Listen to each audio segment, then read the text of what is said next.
Damn man, that's close up. So as we all know, there are a handful of options for different V6 swaps for these cars. You can go 2GR, 1MZ, or 3VZ, or you can swap anything else you want in here, but those are the easy ones from a Camry. Now, one of the biggest reasons for why I went the 3VZ is because it's the oldest out of those three. And what that means is it doesn't have any complicated MAF sensors or coil on plug. This stuff isn't complicated. It's just, I'm not saying that stuff is bad. It just means that this engine is more tunable at home to the DIYer, just like myself. So I've been wanting to do this modification for so long now. It's something that a lot of the 3VZ owners do. You can get more power through this engine with very little effort just by using these bad boys and just playing around with some cogs and stuff, which I'll show you. So because this engine is so old, the way that the ECU sends fuel to the engine and how much fuel it decides to put in is with a airflow meter box. And depending on the amount of air coming into the engine, this box has a mechanical arm that moves and sends information to the ECU on how much fuel to send into the engine. Now on newer style cars, like my Camry over here, have something called an airflow meter sensor. That deletes that box. There's no need for this box that's over in this older style engine and makes everything much simpler, but means that you have to use a computer to tune this thing. So we're going to remove this airflow meter box as this controls how much fuel is sent into the engine. And we're going to trick the ECU into sending less fuel in to make the air fuel mixture a little bit leaner, which will allow for the engine to run a little bit more efficient, saving me on fuel. Also, potentially giving me a better power gain or more of a power gain. Before we go ahead and remove the AFM, I do want to say a massive thank you to Evan. He's written up a whole detailed explanation on how to actually do this. This is something that I haven't done before. What I've said to you is just a regurgitation of stuff that I've read. It makes sense to me, kind of. And if I'm wrong, correct me down below. But I know what I'm doing, sorta. I think. Usually, right? Yeah.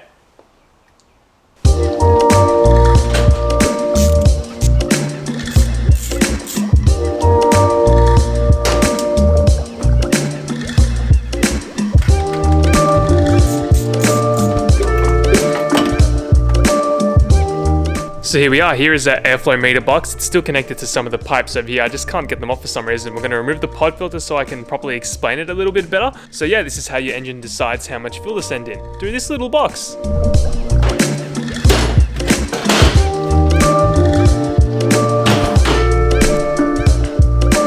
Woo. So welcome to the Rex H. Alright, start again. Welcome to the Rex H lab. We're going to be taking apart an AFM, something that I haven't done before, but I know what I'm doing. I want to say again a big thank you to Evan. This guy has been helping me throughout the build, as well as Matt and of course Paul. Evan has gone to the length of writing up a whole report on how to do this. He has sent me pictures and paragraphs on exactly what to do. I'll show you. Look at this, telling me everything that I need to do. That's insane. So this will be pretty easy for me, and I can also, and hopefully in this video I can show you exactly how it's done. Evan, you're a proper legend, mate. And I really hope you come down to Melbourne one day so I can experience your Turbo 3VZ. We're gonna first disconnect this pod filter so I can show you how it works. Damn, what the hell? Whew. You see there's a mechanical lever right here. And as the engine sucks in more air, it moves this flap, and that flap tells the computer exactly how much air is going into the engine. Well, roughly, it's not really exact because it's mechanical. And then the computer sees that and then sees, oh, I need to send this much fuel into the engine. Oh, I need to do this and I need to do that. So it's all mechanical, which is fantastic for me, so I can get easy power gains by just doing this. Hopefully. What we're first going to do, as Evan has told us, is to safely cut around this area. There's silicone piled up all around here, as you can see, and this under here will be all the stuff that we can modify. I'm going to use my other camera because it gives you better image quality when things are close up, as this lens is huge. So it looks like we're at this stage and we need to mark exactly on this cog, it seems, where we have this little spring here. As you can see, the flap that I'm moving moves this, and that's what tells the computer how much air is moving in. There's just a little switch over there, I guess, that kind of like goes along this line and creates a circuit, but so I'm going to have a little bit more of a read and see what we can do. We've now cleaned off as much silicone as I can be bothered cleaning off, and there's this little cog right here. Hopefully the camera can focus in there, but you can see there's like a little thing touching this cog, and what we're going to do is mark where that is and then move this cog 5 clicks, 5 teeth clockwise, and that should give us a leaner air fuel mixture. So I've now just put a little mark over where that spring goes, you can see I've just scratched it on the cog itself. And if you can see those scratches right there, I've got my phone torch lighting that up, but that's going to give me a good indication of the exact tooth that it's on right now. So when we move it, we can always put it back. 2 clicks. I'm just getting the screwdriver down in there. It's really hard to see, but I'm just pushing this cog. I've done 2 clicks already, and looks like we are totally done. So you can see that the scratch is all the way up 5 clicks away. I counted it pretty perfectly, I think, hopefully. There's the scratch, you can see it when I move my torch. I've just put a deeper scratch on now that that cog's not on there properly, because the cog wasn't on there, so I could put a proper scratch in. So we're all done over here. Evan also told me to pull out the EFI fuse for 15 seconds. Have no idea why, please tell me down below, or I'm sure Evan will tell me, but it's just this fuse right here. It's just a circular one in the MR2 engine bay. Easy, 15 seconds. Hey, okay, so we're gonna try to clean off as much of this silicone stuff on the cap as possible and seal it up with just some simple gasket maker, I guess. And we should be good to go. Man, I wish Toyota figured out like a better way to seal this stuff, but I guess they didn't want you creating more power out of this engine. Who knows why? Got the cap back on. We're just gonna get some silicone, seal it up.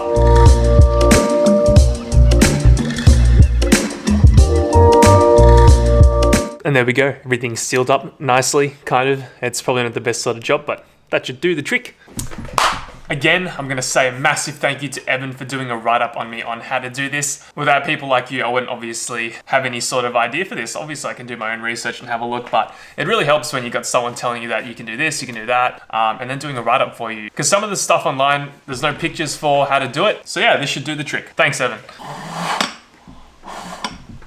Nice. So I've done the mod. I'm going to start the car up later. I'm going to edit half of this video so we can wait as long as we possibly can for that silicone to dry. Obviously, the longer the better. We're not going to wait 24 hours because I just don't have the time for that, and I want to start this car. But yeah, be back in a sec. Sweet, like 20 minutes later, let's get back to the garage.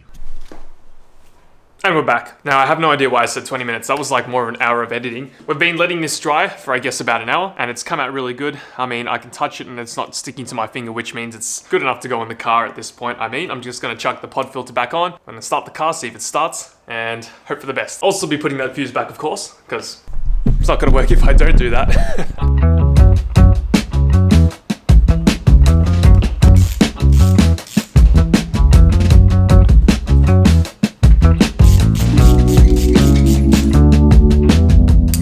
From previous experience, I've noticed that this like idle air control valve and all the stuff and all the pipes around there are really sensitive to if you change anything. So we're gonna try start this thing. Who knows if it'll start? I'm betting that it won't start first try. If it does, good shit. But we just reset the ECU. So Evan told me that removing that EFI fuse was resetting the ECU's thingo. I don't know, I have no idea. But yeah, let's see what happens when we start it.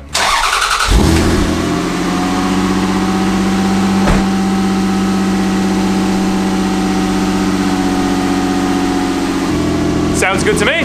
Car's warming up now. We're gonna put the camera to see if I notice anything from the get-go. Let's chuck it up in the corner. My camera's pretty weird when it comes to recording in the cabin. Yeah, that's a lot better. All right, so I've been instructed by Evan to drive this thing hard, then come home and then test the terminals, I believe. But we're gonna see how it drives. The car is pretty much warm now. It's been idling for like past 10 minutes or so. But we do need to drive it a little bit more around the area to get it even warmer. Hope she ain't running too lean. I need to get access to a wideband. I'm excited. I'm really excited for this thing. I'm crazy excited. This is my first ever power mod ever. The other stuff that I've done are like pod filters and stuff. So let's see how it feels. Oh, that's bright. Jesus.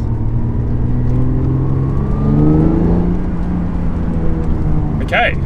That was just like a little pep in second gear, and I don't know if it's placebo or not, but damn. That felt good. That felt real good. Unfortunately, it is like peak hour traffic right now. We're gonna do a second gear pull onto the highway now. There's a few cars, but we'll take it easy. Here we go, 3, 2, 1. I see it. I see it. Yep, third gear pulls. Okay. It's not the biggest sort of difference, and I don't know why I didn't clarify that at the start of the video. It's not a crazy power mod, but apparently this will just make your throttle response better, and you will feel it more down low, I believe. But I definitely felt it being more peppy. Fortunately, why is there a bike next to me? God damn. Try it again. We'll try it again.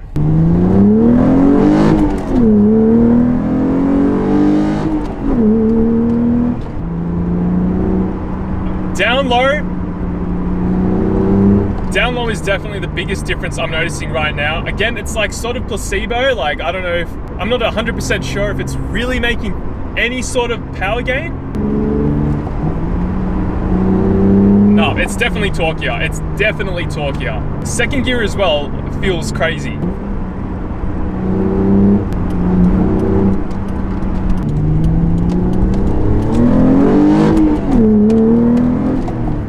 It's such a small difference though. Like, apparently this is only going to give you like, you know, 4 to 5 kilowatts maximum, you know, if you're lucky. Might be different on some cars, but go some side streets. Yep, okay, second gear is definitely better. Yep, that's good. Hell yeah, all right, man. So we're getting some sort of performance here.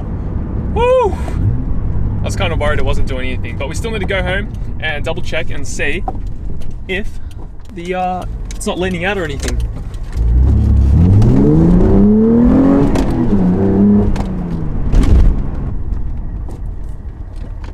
Oh, that was a bad scrape.